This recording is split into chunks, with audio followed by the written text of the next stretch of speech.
ఫ్రెండ్కి నిదర్శనం ఎవరంటే బోలీషా. అతను వెళ్ళి ఏడుస్తుంటే బయటకు వస్తే ఎంత ఏడ్చానో నా మనసుకు తెలుసు, నాకు తెలుసు. అది చెప్తున్నా, ఎంత ఏడుపు వచ్చిందంటే మా తమ్ముడు జైలుకి వెళ్ళినప్పుడు ఎంత ఏడ్చాను, అంత బాధపడ్డా.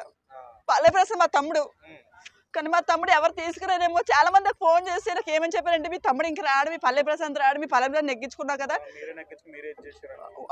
ఓట్లు. అతను పొద్దున మధ్యాహ్నం నేను వీడియో పెట్టేసాను, నా వీడియోలు చూడొచ్చు.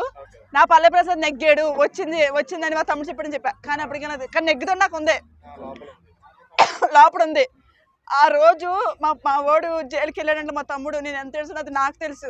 అతను ఏడుస్తాడు, నాకు ఏడుపు వచ్చి నా తమ్ముడు ఇంక రాడా అని చెప్పి కాశీ విశ్వేశ్వర స్వామి మొక్కున్నా. ఇంకా 3 నెలలు కాశీకి వెళ్ళేది ఉంటే, కాశీ విశ్వేశ్వర స్వామి నీకు నా తమ్ముడు మంచిగా రావాలని మొక్కుకున్నా కూడా నేను. జైలు నుంచి వచ్చాడు కదా, వచ్చాడు. తప్ప ఆయన చేస్తాడు అంటారు, ఎంతవరకు నిజం? అదంతా చాలా తప్పండి. అతను ఏం చేయలేదు. రెక్కపక్కని చెప్పాలంటే ఆ రోజు నేను కూడా ఉన్నా. ఆల్రెడీ నాకు ఆ వీడియో కూడా నన్ను ఇప్పుడు నడితే కూడా నేను ఇస్తా. ఆ రోజు జనము లైన్లో నిలబడ్డారు. నిలబడినప్పుడు మేము అంటే పోలీసు వాళ్ళే లాఠీ చార్జ్ చేసేస్తారు. ఫస్ట్ కొడతల్లో వాళ్ళు ఏమైందంటే చెలరేగిపోయారు. అంటే ఇప్పుడు మీ మీద ఒక దెబ్బ పడుతుంది, పడితే మీకు కోపం వస్తుంది రాదా? అట్లాగే కోపం వచ్చి వాళ్ళ దగ్గర ఉన్న ఫోన్లు ఉన్నాయి కదా, ఆ ఫోన్లు వాళ్ళు ఎదురుకుండానే బదులు కొట్టారు. ఫోన్లు అంటే ఎంతో కష్టపడి సంపాదించుకుంటారు. సంథింగ్ వాళ్ళ పేరెంట్స్ ఇవ్వచ్చు, లేకపోతే వాళ్ళ పక్క వాళ్ళు. ఇప్పుడు పల్లెప్రసాద్ దాంట్లో పెద్ద ఒక రేంజ్ ఉంది. అతను షూట్ చేసుకోవడానికి చాలా మంది ఎదురోళ్ళు వేరే వాళ్ళని అడిగి కూడా తెచ్చుకున్నారంట. అందులో తెచ్చుకున్నారు. వాళ్ళ ఫోన్లు పోలీసు వాళ్ళు బాధ కొడితే ఏం చేస్తారు చెప్పండి? బాధ కొట్టి వాళ్ళకి కోపం వచ్చి ఆ 10 మందిలో ఉన్నట్టు ఈ చెప్పులు చాట్లు అవి గిరటేశారు. గిరటేతల్లోకి వీళ్ళకి ఇంకా కోపం వచ్చేసి బొటాన్ని దిగి వాళ్ళు వచ్చేసిందంటే పోలీసు వాళ్ళు. ఇప్పుడు బిగ్ బాస్ షో, ఇప్పుడు నీకు ఓట్లు వస్తున్నప్పుడు ఎన్ని వేల ఓట్లు వస్తుందో నీకు తెలీదా? లక్షల్లో కాదు, కోట్లలో కూడా వస్తుంది. అలాంటిదప్పుడు ఇక్కడ ఎంత రచ్చ అవుతుందో కూడా తెలియదా? బయట అతని పేరేంటి, ఆపోజిట్ చేసిన తన పేరేంటి, అమర్దీప్. లోపల అమర్దీప్ గారండి, నేను ఒక విషయం చెప్తున్నా మీకు. మీరు లోపల ఎంత చెత్తగా చేశారో కూడా తెలుసు మాకు అందరికి. మన పల్లెప్రసాద్ దోసి చెప్పు ఇలా పైకి కూడా తీసారు, అది కూడా నేను చూసిన, ఆ వీడియో కూడా చూసిన. మీరు అంతలా చేసినట్టు ఫ్యాన్స్ ఉంటారు, చాలా మంది చూస్తారు. ఇదే గొడవ వీళ్ళ కొంతమంది శత్రువులు కూడా ఇది ఒక ఇదికిని తీసుకుని పల్లెప్రసాద్ దించుతాకి ప్లాన్ చేశారు. పోలీసులు చేసింది కొంత ఉంది,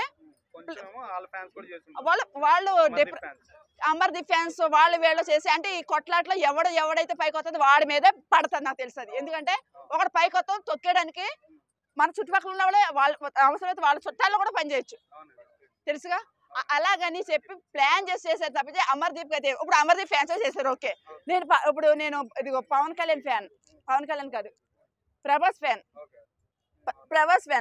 ఇప్పుడు నేను కొట్టా, ప్రభాస్ తరపు నుంచి వచ్చా, కొట్టా, ఓకే. ఇప్పుడు నా మీద కేసేస్తారు అయితే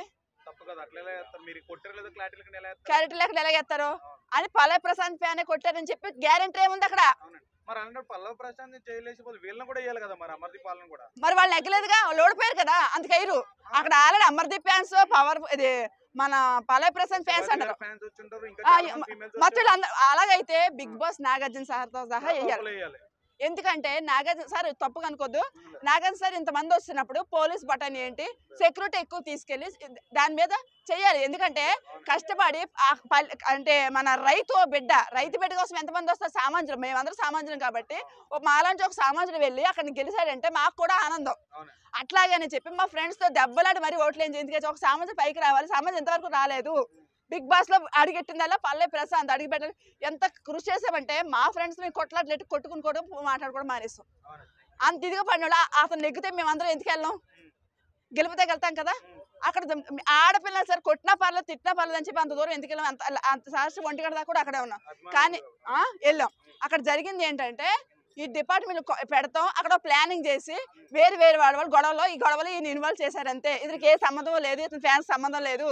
ఇతని కష్టంతో ఇతని ఫ్యాన్స్ ఎవరన్నా సరే కష్టపడి రైతులు ఉండొచ్చు, ఇంకా ఎవ్రీథింగ్ మళ్ళీ కొంతమంది జాబు ఉండొచ్చు, అంతే తప్పించి ఎవరు కూడా కావాలని చేసిన పని అయితే కాదు. ఎవరో కావాలని చేసిన పల్లెప్రసాద్ ఫ్యాన్స్ గా సంబంధమే లేదు. కానీ మా మీద వేసారు అంతే, పల్లెప్రసాద్ చేశారు అనేసి. కానీ ఇదివరకు సష్టభయకరంగా అయితే న్యాయం. అది ఎవరు చేశారో మీకు దమ్ము ఉంటే బయటికి లాగండి. నిరూపించండి. సీసీ కెమెరాలు ఉంటాయి కదా, సీసీ కెమెరాలు ఉంటాయి కదా, లాగండి, బయటకు లాగండి. పల్లవి ప్రశాంత్ ప్యాన్ చేస్తారు, వాళ్ళు చేస్తారు, వీళ్ళు చేస్తారు. కానీ ఓకే పల్లవి ప్రశాంత్ ప్యాన్ చేశారు అనుకోవచ్చు. పల్లవి ప్రశాంత్ ఏం చెప్పాడా? అదే కదా. ఆ? పల్లవి ప్రశాంత్ తెలియదు ఇంత ఫాలోయింగ్ ఉంది బయట అని. అంటే 100 రోజులు లోపల ఉన్నాడు కాబట్టి అతనికి ఏం తెలీదు. ఇంకో విషయం, నేను షూటింగ్ నా అడ్డ అది ఇంద్రనగర్ గడ్డ, నా అడ్డ ఒకప్పుడు అక్కడ రాయలు కూడా వెరైటీ రాయలు ఎక్కడి నుంచి వచ్చినాయి? ఆ రాయలు ఎక్కడి నుంచి వచ్చినాయి? అవి కూడా ప్లానింగ్ మీద తీసుకొచ్చారు. ఇంకోటి పోలీసులు చెడగొడదాం వల్లనే.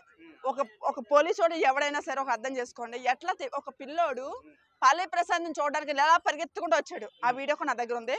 వస్తే ఆ పిల్లోని నలుగురు పోలీసులు ఒక్క మనిషిని తీసుకొట్టాడు. అక్కడ మా తమ్ముడు కూడా అడగొచ్చు వాడిని, వాడికి కూడా తెలుసు. ఒరే వీడియో తీయని చెప్పి ఆ ఫోన్ నా దగ్గర రికార్డింగ్ అయ్యి ఉంది. నేను ఎందుకు తీయలేదంటే ఈ లొల్లీలో మళ్ళీ మా వాడికి ఏదైనా అవుతుందేమని చెప్పి నేను తీయలే. ఎప్పటికప్పుడు అది మీడియాకి, ఏ మీడియాలోనో పోస్ట్ చేస్తా ఖచ్చితంగా. ఇట్లా జరిగింది, ఇదంతా ప్లానింగ్ మీద జరిగింది. ఇంకొకసారి ఇట్లాగే రిపీట్ అవుతే మాత్రం వేరేలా ఉంటది. పోలీసు వాళ్ళు ఏమంటున్నారంటే ఆయన వెళ్ళిపోమన్నామండి, లా అండర్ ప్రకారం మళ్ళీ అనుకొచ్చాడు అని చెప్పి తప్పు పడుతున్నారు. నాకు కూడా అర్థం కావట్లేదు, అతను దొంగతనం చేశాడా, లంచతనం చేశాడా, లేకపోతే ఎవరన్నా బాంబు వేసాడా, లేకపోతే ఎవరైనా లేపేశాడా, ఎవరన్నా వచ్చేసాడా? చెప్పండి, ఎందుకు దొంగతనంగా వెళ్ళాలి? అతను దొంగతనంగా వెళ్ళాలంటే ఎవడో మానబంధం చేయాలి, మర్డర్ చేయాలి, రేప్ చేయాలి, అయితే ఎవడో ఒకటి ఆస్తి దొబ్బేయాలి. ఏం చేశాడని చెప్పి వెళ్ళాలి. అతను బిందాస్గా ఆడాడు బిగ్ బాస్ లో. అతను నెగ్గుతూ మా గెలుపు కాదు, మొత్తం దేశం గెలుపు, ప్రపంచం గెలిపోతుంది. అంటే అతను అంటే ఇంకో విషయం ఏంటంటే ఇలాంటి సామాన్యుడు బిగ్ బాస్ దాకా వచ్చాడు, ఇంకే ఒకటి రాకూడదు అని చెప్పి ప్లానింగ్ చేస్తుంటారు. నాకు ఇది కూడా అర్థమవుతుంది.